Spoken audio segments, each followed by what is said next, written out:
Hey, Earth Science! Ignite students, welcome back. It's today. It's the moon. The moon and its motions. We're going to see what happens.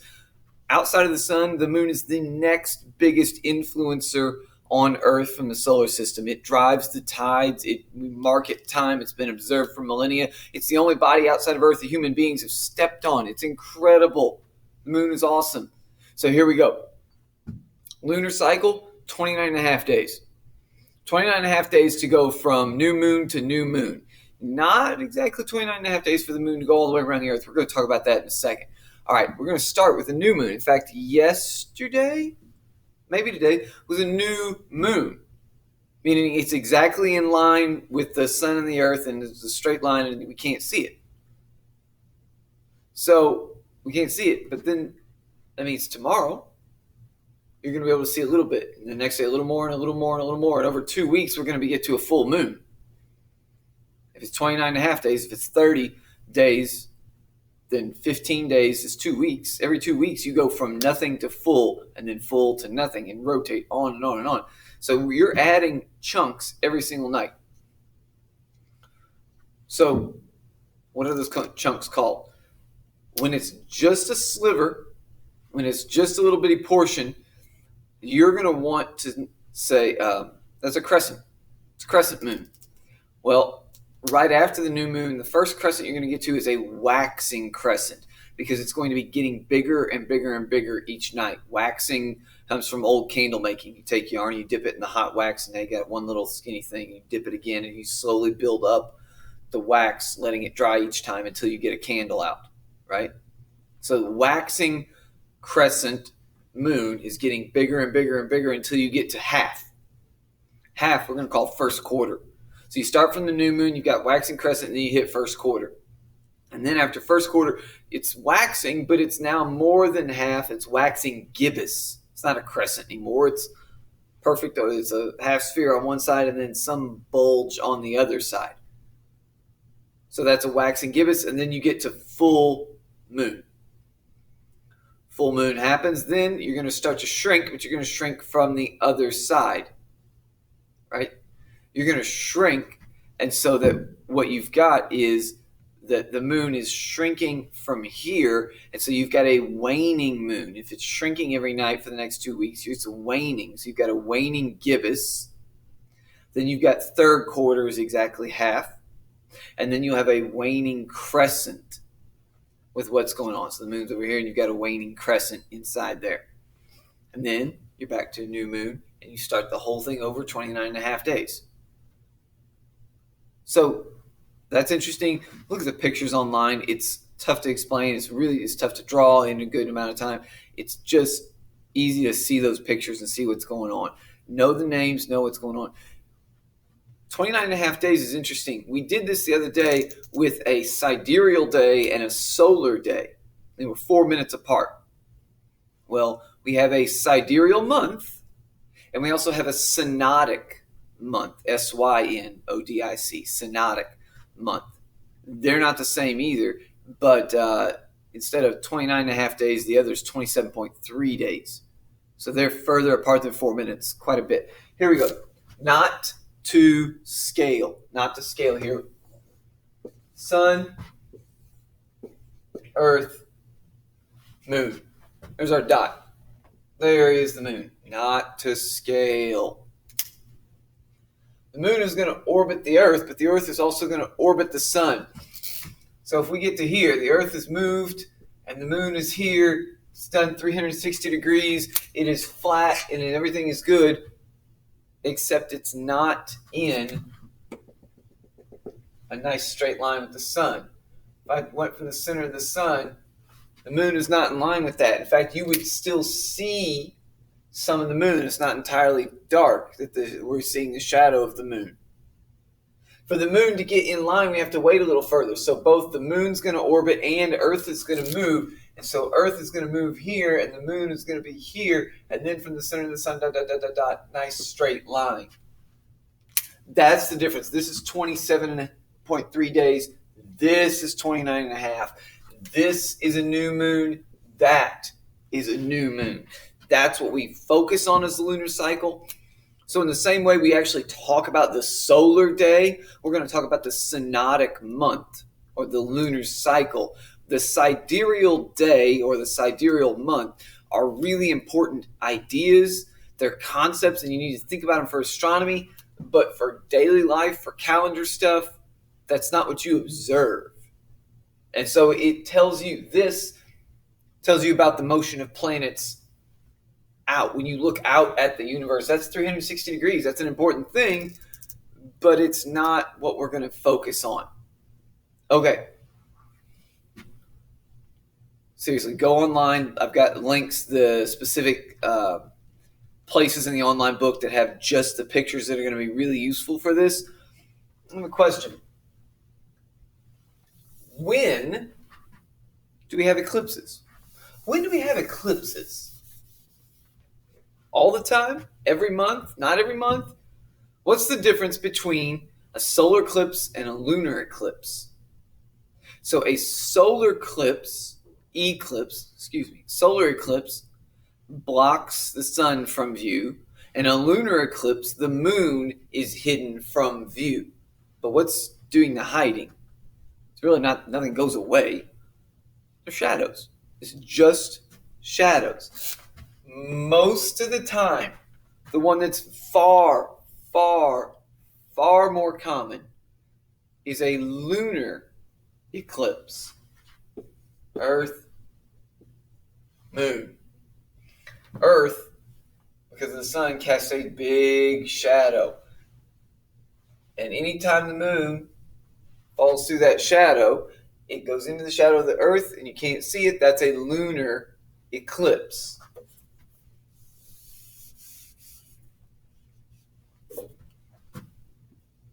Moon is not big. Shadow of the moon is much smaller. A lunar eclipse is visible from wide patches of the globe. A solar eclipse, that's a narrow band. To really see the full thing, you have to be in that narrow spot. August 21st, 2017, where were you? We were here watching that eclipse. That was awesome. That eclipse went from Washington down to South Carolina, tracked right across here. Southeast Missouri and Southern Illinois were right in the path that this shadow traveled as the earth is turning underneath it, that shadow cast right across there. It's awesome. April 8th, 2024. April 8th, 2024, there's going to be another solar eclipse. This one is going to go not from Washington to South Carolina, but it's going to go from Texas up through Maine. Hey, guess what? You want to know a little secret? You are in bullseye. So if the first one had a path going across the U.S. like this, the other one's got a path going across the U.S. like this. That little parallelogram right there, this is Southeast Missouri and Southern Illinois right there.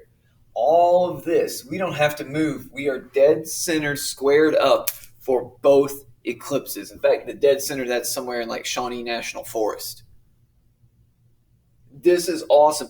The idea that within 7 years you have 2 solar eclipses and you don't have to move is wild. People travel around the globe for these things. They're pretty neat. Go watch it. It's awesome. You can't explain it. Being there, you cannot explain how awesome these things are. And to be right here for both in that special spot where you don't have to do anything, it just happens. Statistically, that's pretty cool. All right, that's pretty wild. It's rare.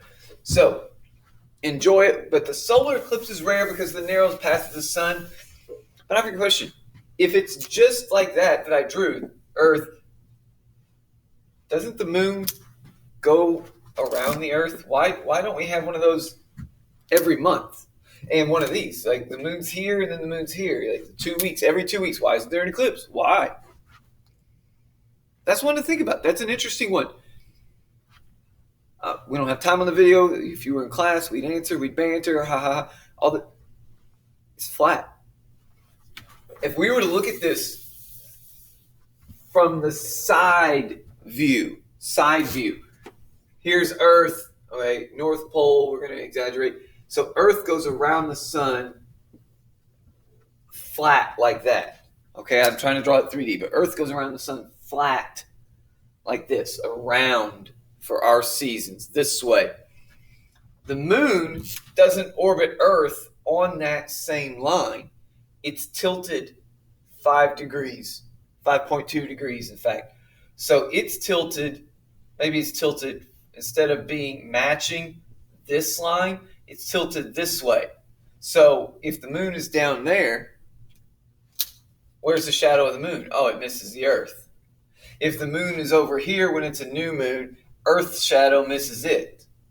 Right? I'm exaggerating because my drawing's not lined up because I'm trying to go quick here. You have to have both this be flat and have this in between. So this tilt isn't going to work when it's over here.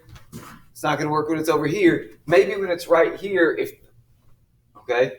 So it's right here. If the moon gets on this side or this side, then you are in a better position for an eclipse. These can be predicted millennia out, okay? There's charts that predict these for the next 100 years. They're awesome. And solar eclipses, very cool. Okay. April 8th, 2024, be there. Now, there's a lot more to the orbit of the moon. There's a lot more. You got to be able to recognize what's going on, label those things. But now we need to get to parallax. All right? Parallax is a fancy way of saying things move. How do we know where all these things out in space are? How do we know how far any of this is? Well, that's a great question. And you may not trust all of this. And so we're going to bring it way back down. We're going to go old school. Here we go. There's a river. There's a tree on the other side, and you are standing right here. You need to know the distance across the river to the tree. All right, specifically to the old knot hole right there in the tree. You want to know that distance. So you stand here, old-fashioned, simple machine, not even simple machine, simple equipment, surveying equipment. You're going to put a stick in the ground here. Boom. You're going to stand here. It's going to make it eye height. And you're going to sight that tree. And you see the tree. And then you're going to say, okay, here's my straight line to the tree. Now, if here's a straight line, okay, I can measure, that's 90 degrees. This is less. This is 90 degrees. So I'm going to walk this way. So I'm facing this way. I'm going to make a 90-degree turn. And I'm going to walk that way. Boom. 90 degrees. All right. You leave the stick here stuck in the ground. And you walk. You pace this off. Pace. Stop. You get 10 paces. Now you look back at your stick. Put a new surveying stick in the ground. It's got a scope on the top. And you look back at the old stick. All right, so we're over here now. You're looking back at the old stick, and you focus, and then you pan until you see the tree. So if you started here, and then I pan to here, all I have to do is measure the angle from here back to this line. Watch what's going to happen. If I pan over and see that tree, if I measure that angle right there, and I knew this was 10 paces, angle, side, angle. Your geometry teachers are going to love that. You know everything. Now you know angle, side, angle tells you could do right triangle trig, and you know this distance, you know this distance, you know everything. How far is that tree? That far.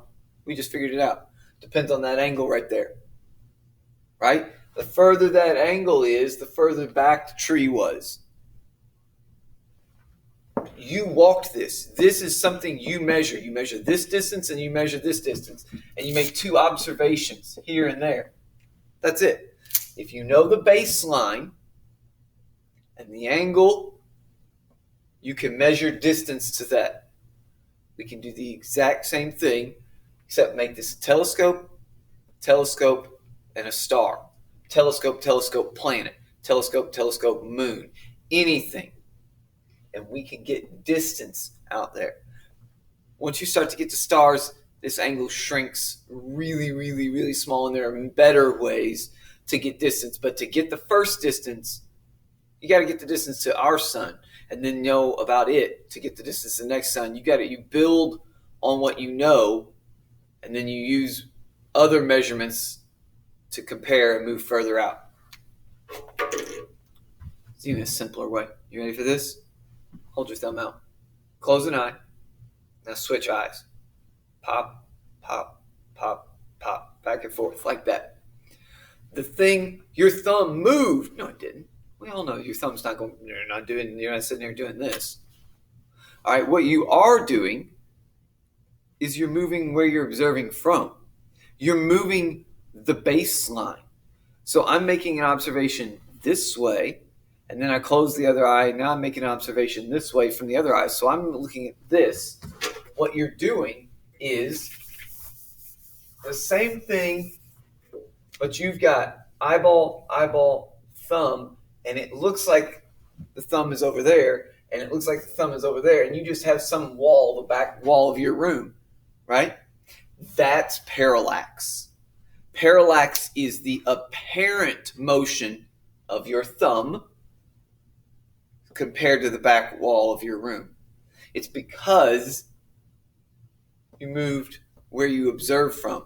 How does this relate to that other thing? Oh, if I do this and make that a right triangle, now this is exactly like surveying across the tree. I just have two of them, and I can measure that baseline, and I can get all these angles, and I can get the distance to my thumb and keep going further and further and further.